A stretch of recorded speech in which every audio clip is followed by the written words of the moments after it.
Біздің алдындағы бас көтеріп, басын тәуекелге тігіп жүрген мынау белсенді ағаларымыздың, саяси ағаларымыздың, білімді ағаларымыздың арқасынан көзімізді тарс жұмып, өзіміздің міндетімізді орындауға дайын болыңыздар, шығыңыздар алаңға. Жұмыс жасаңыздар, құрметті қазақ жастары. Қазақтың болашағы сіздердің қолдарыңызда, жақсы өмірде. Біләш ағаң да, Мұхтар Әблязов те, жеме-жемге келгенде мен де жас емеспін, 40-қа келдім. Мысалы үшін қаншама аға буындылар, шырылдап жүрген кісілер, олардың бар... Ой, пармай, мынау Қотырат пен Соқырат қосылып алыпты ғой. Көті жоқ батырлар, ау! Шетелде отырып алып, митингке шақыратын. Провокаторлар. Тоқаев анандай, Назарбаев мынандай ырыс бала. Анау қарекет қор жаман. Жетім жесірлерге 2 үй алып берші, 2 үй. Мыңдаған адамды, үй қылып атқан адамдарды жамандауды білесіңдер. Кеше қаңтарда келмедіңдер ма, шықпадыңдар ма? Қабырғасы қайысып қанша адам өліп кетті сендер деп. Қашан қоясыңдар? Шетелде жатып алып. Қандастар, басқаша айтпай-ақ қояйын. Қытайдың әліппесін оқып келіп, қазаққа ақыл үйретпеңдер олай. Ол менталитеттеріңді таяқты жедіңдер ма Қытайда? Барып Қытайда істеңдер сол тірліктеріңді. Қытайға барып айтыңдар оны митингке шығуды. Қазақстанға келіп айтпай. Направленияны күшті беріп қоясыңдар, отырып алып, ұятсыздар. Ар намыс ұятын жеп қойған маймылдар. Мұхтар Әблязов деп қояды тағы болса. Қолдаңдар осындай ағаларды деп қояды. Қолдамаймын ешқашан. Қазақты тонап кетіп, шетелде жатып алып, қазақты тонаған ақшаларды мына жерде сүмірейген, соның жүгермектеріне ақша төлеп, митингке шақырып отырған ондай адамдар қолдамайды біздің қазақ. Біз қазақтың әліппесін оқығанбыз. Бізге ақыл айтпай қойыңдар. Ақылымыз өзімізге жетеді. Шүкір. Сендерсіз де өмір сүрдік, сендерсіз де өмір сүреміз дальше. Қайырлы күн, қазақ елім. Жаңа жолда келе жатып, тиктокты қарап отырып, енді Бадықованың күйеуі кино шығарайын деп отыр екен. Алданған адалдық деген ба, бір нәрсе деген.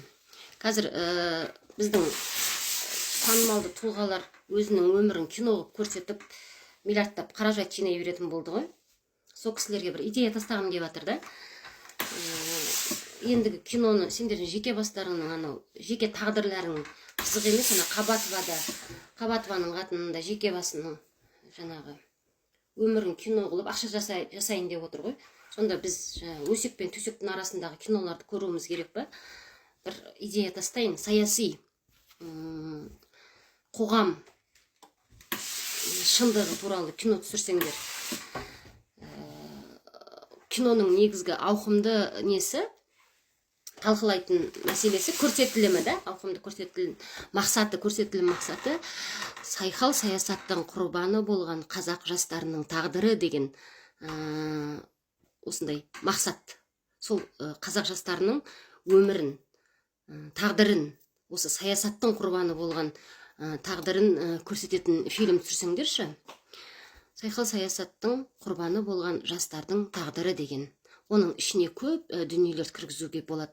Мысалы үшін әскерге шабытпен кеткен баланың табытпен келуі, жастардың лудоманиялық ойынға шалдығуы, ауруға шалдығуы, жастардың педофилдердің қолына жаңағы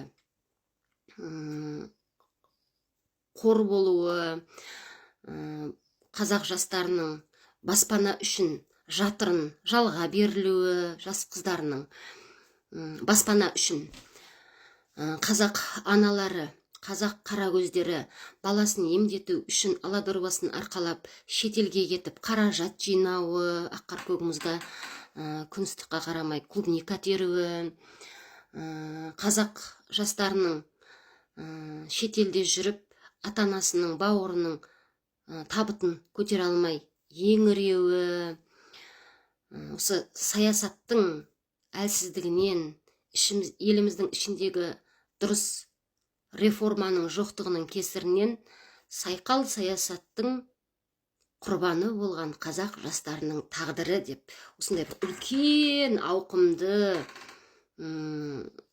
фильм шығарсаңдаршы. Сендердің ана үйлеріңдегі өсектерің менен төсектеріңнің арасындағы емес, 35 жылда сайқал саясаттың құрбаны болған қазақ жасының тағдыры деген кино шығарыңдар. Сонда көп қаражат жинайсыңдар. Қазіргі таңда қазақ жастарының тағдыры қалай бүлінгені және болашағы бұлыңғыр екенін көретін боласыңдар.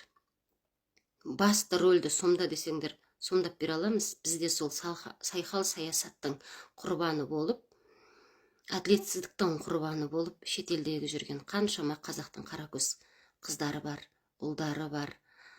Баласын емдету үшін шетелге келіп қаражат жинап жатқан, басына баспана алу үшін шетелге келіп қаражат жинап жатқан, ата-анасының соңғы сапарына шығара алмай, ата-анасының асын беру үшін шетелде жүріп қаражат жинап жатқан, екі тізесін құшақтап жылап жатқан қаншама қазақтың қара көздері жүр. Осының барлығы еліміздің ішкі 35 жылдан бері құрылмаған, жастарға жағдай жасалынбаған сайқал саясаттың құрбаны болған қазақтың тағдыры, қазақ жастарының тағдыры. Соны көрсететін фильм істесеңдерші, өздеріңді жеке өмірлеріңді қазаққа фильм қылмай, фильм шығарғыштар, кино шығарғыштар. Атысатын болдыңдар ғой, енді ажырасып аласыңдар да, сол ана адамды кино арқылы халыққа танытқыларың келеді. Бұрынғы қойындарыңдағы жатқан байларыңды, Қабатованың әйелі де, мына жаңа Бадыкова да, енді Бадыкованың күйеуі шықты, Бадыкованы халыққа кино арқылы таныту үшін. Не керек бізге? Сен екеуің бір-біріңді 15 жыл тұрып танымағанда, халық не үшін тану керек сендерді? Кино арқылы. Зачем это? Халыққа, қазаққа, қазақ екендігін танытыңдаршы.